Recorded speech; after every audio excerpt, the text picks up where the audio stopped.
نبی کریم صلی اللہ علیہ وآلہ وسلم غار حرا میں اپنے رب کے ذکر میں مصروف تھے۔ ابھی آپ صلی اللہ علیہ وآلہ وسلم پہ نزول وحی کی ابتدا نہیں ہوئی تھی۔ اچانک غار حرا میں سیدنا جبرائیل علیہ السلام نمودار ہوئے۔ یہ پہلی وحی تھی جو سیدنا جبرائیل علیہ السلام اللہ کے حبیب صلی اللہ علیہ وآلہ وسلم کی خدمت میں لے کر حاضر ہوئے تھے۔ سیدنا جبرائیل علیہ السلام نے عرض کی، اقرأ، اے اللہ کے حبیب پڑھیے۔ نبی کریم صلی اللہ علیہ وآلہ وسلم نے پوچھا، ما انا بقاری، میں کیا پڑھوں؟ اب اس جملے کا ترجمہ کرتے ہوئے بعض لوگوں کو یہ شبہ ہوا ہے کہ ما انا بقاری میں حرف ما نفی کے لیے ہے، اس لیے ترجمہ یہ کیا جاتا ہے کہ میں پڑھنا نہیں جانتا۔ سیدی امام فخر الدین رضی اللہ عنہ فرماتے ہیں کہ یہاں دراصل ما استفہامیہ ہے اور سوال پوچھنے کے لیے ہے، یعنی جب سیدنا جبرائیل علیہ السلام نے عرض کی اقرأ تو اللہ کے حبیب صلی اللہ علیہ وآلہ وسلم نے پوچھا، ما انا بقاری، میں کیا پڑھوں؟ سیدنا جبرائیل علیہ السلام نے آپ صلی اللہ علیہ وآلہ وسلم کو اپنے سینے سے لگا کر دبایا اور پھر عرض کیا، اقرأ، اے اللہ کے حبیب پڑھیے۔ تو پھر نبی علیہ الصلوۃ والسلام نے اس کا کیا جواب ارشاد فرمایا، اور یہ واقعہ کس رات کو پیش آیا، اور اس کی ہماری زندگی میں کیا اہمیت ہے؟ اس بابرکت رات میں کون سی عبادات کرنا مسنون ہے؟ آئیے جانتے ہیں۔ جب سیدنا جبرائیل علیہ السلام نے آپ صلی اللہ علیہ وآلہ وسلم کو اپنے سینے سے لگایا اور عرض کی، اقرأ، اے اللہ کے حبیب پڑھیے، تو نبی علیہ الصلوۃ والسلام نے پوچھا، ما انا بقاری، میں کیا پڑھوں؟ سیدنا جبرائیل علیہ السلام نے 3 مرتبہ ایسے ہی کیا، آپ صلی اللہ علیہ وآلہ وسلم کو سینے سے لگا کر دبایا اور تیسری مرتبہ عرض کیا، اقرأ بسم ربک الذی خلق، خلق الانسان من علق، اقرأ وربک الاکرم، الذی علم بالقلم، علم الانسان ما لم یعلم۔ یہ پہلی وحی تھی۔ پھر اس کے بعد نزول قرآن کا سلسلہ 23 سال تک جاری رہا۔ اللہ سبحانہ و تعالیٰ نے ارشاد فرمایا، انا انزلناہ فی لیلۃ القدر، بے شک ہم نے قرآن کو لیلۃ القدر میں نازل کیا۔ ہم جانتے ہیں کہ قرآن کو 23 سال کے عرصے میں نازل کیا گیا، جبکہ اللہ سبحانہ و تعالیٰ نے فرمایا ہے کہ ہم نے اسے لیلۃ القدر کی ایک رات میں نازل کیا۔ اس بات کو سمجھنے کے لیے ہمارے لیے یہ جاننا ضروری ہے کہ دراصل قرآن مجید کے نازل ہونے کی 2 صورتیں ہیں، انزال اور تنزیل۔ انزال کا معنی ہے کسی چیز کا ایک ہی مرتبہ مکمل نازل کر دینا، جبکہ تنزیل کا معنی کسی خاص مدت میں بوقت ضرورت کسی چیز کو نازل کرتے رہنا ہے۔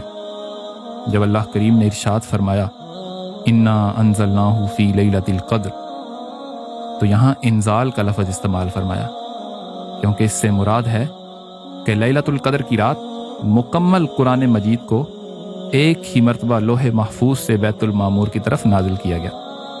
پھر اللہ سبحانہ و تعالیٰ نے فرمایا، وَنَزَّلْنَاهُ تَنزِيلًا، ہم نے قرآن پاک کو تھوڑا تھوڑا کر کے نازل کیا، یعنی بیت المعمور سے سیدنا جبرائیل علیہ السلام حکم کے مطابق قرآن کی آیات نبی کریم صلی اللہ علیہ وآلہ وسلم کی خدمت میں لے کر حاضر ہوتے، اسی کو تنزیل کہتے ہیں۔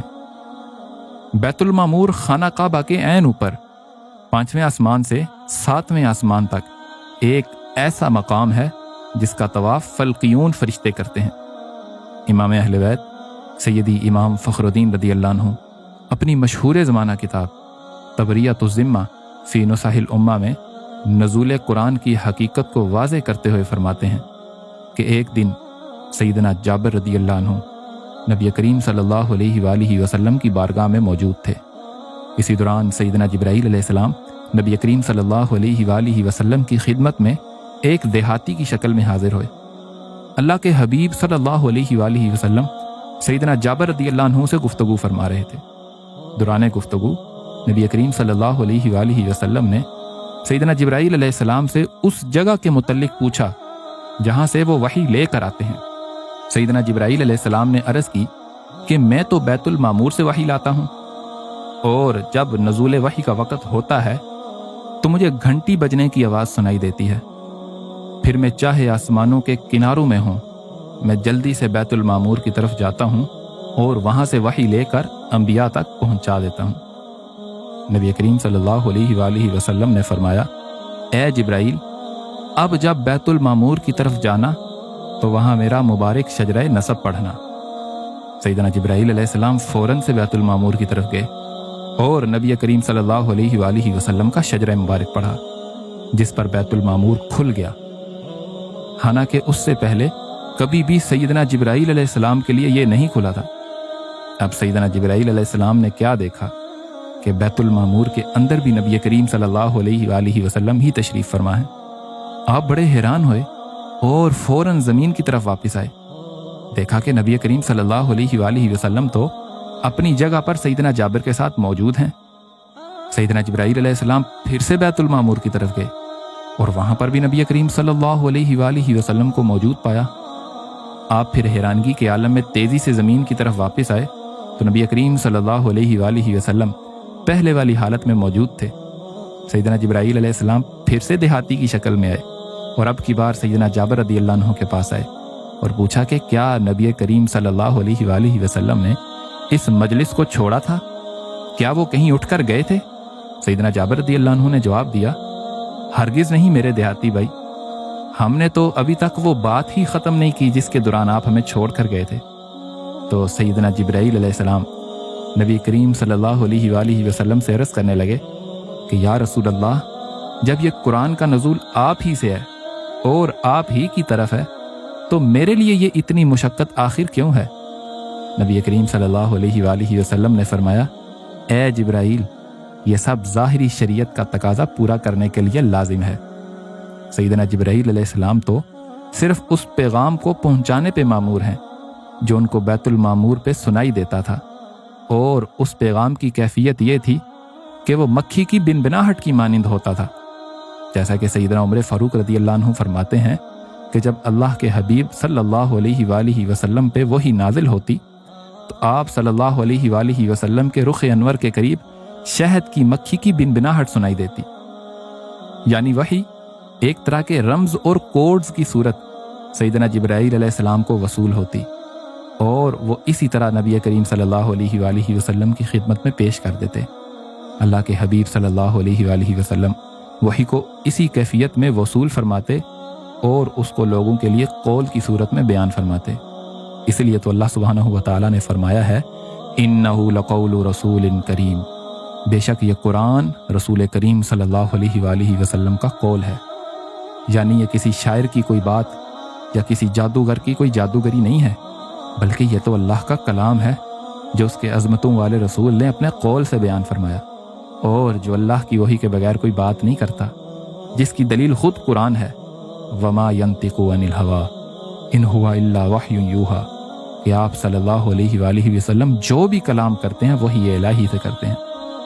سو چاہے وہ حدیث قدسی ہو، آپ صلی اللہ علیہ وآلہ وسلم کا فرمان ہو یا پھر قرآن ہو، یہ سب اللہ کی طرف سے وحی ہے۔ غار حرا میں نزول قرآن کی ابتدا کا واقعہ جب پیش آیا، اس وقت نبی کریم صلی اللہ علیہ وآلہ وسلم کی عمر مبارک 40 برس تھی۔ سموار کا دن تھا اور رمضان کا آخری عشرہ تھا، لیلۃ القدر کی رات تھی۔ اس لیے تو نبی کریم صلی اللہ علیہ وآلہ وسلم نے فرمایا کہ لیلۃ القدر کو رمضان کے آخری عشرے کی طاق راتوں میں تلاش کرو، اور اللہ سبحانہ و تعالیٰ نے فرمایا ہے، انا انزلناہ فی لیلۃ القدر، بے شک ہم نے قرآن کو شب قدر میں نازل کیا، وما ادراک ما لیلۃ القدر، اور تمہیں کیا معلوم کہ شب قدر کیا ہے؟ لیلۃ القدر خیر من الف شہر، شب قدر تو 1000 مہینوں سے بہتر ہے۔ تنزل الملائکۃ والروح فیہا باذن ربہم من کل امر، اس رات میں فرشتے اور روح الامین اپنے رب کے اذن سے ہر امر کے ساتھ اترتے ہیں۔ سلام ہی حتی مطلع الفجر، یہ رات طلوع فجر تک سلامتی ہے، یعنی یہ رات اللہ کی جانب سے امت محمدی صلی اللہ علیہ وآلہ وسلم کے لیے تحفہ ہے۔ نبی کریم صلی اللہ علیہ وآلہ وسلم کے سامنے جب سابقہ امتوں کو پیش کیا گیا تو آپ صلی اللہ علیہ وآلہ وسلم نے دیکھا کہ